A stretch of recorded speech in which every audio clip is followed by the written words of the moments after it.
లోకంలో అసలు కష్టాలు ఏమున్నాయి అంటే మూడే మూడు ఉన్నాయి. ఒకటి డబ్బు లేకపోవడం, అంటే తిండి లేకపోవడం అనమాట.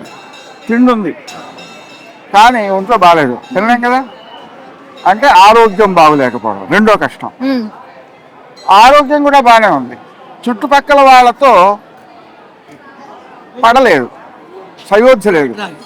అప్పుడేమవుతుంది, అప్పుడు కూడా మనకి ఇబ్బంది కలుగుతుంది. అంటే తినబుద్ధి కాదు, శత్రుత్వం ఉంటే కలహం వస్తుంటే తినబుద్ధి కాదు కదా. మరి అలాంటి పరిస్థితిలో ఈ మూడు లోకంలో కష్టాలు అన్నమాట. డబ్బు లేకపోవడం, ఆరోగ్యం లేకపోవడం, అనుకూలత లేకపోవడం. ఆధ్యాత్మిక మార్గంలో ఇంకో మూడు కష్టాలు ఉన్నాయి. అదేంటంటే అహంకారం, మమకారం, సంకల్పం. ఈ మూడు కష్టాలు కలిగిస్తుంది. ఈ మొత్తం 6.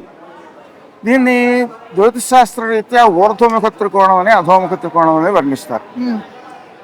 అయితే ఈ 6 కష్టాలు కూడా సమన్వయం కావాలి అంటే ఏం కావాలి అంటే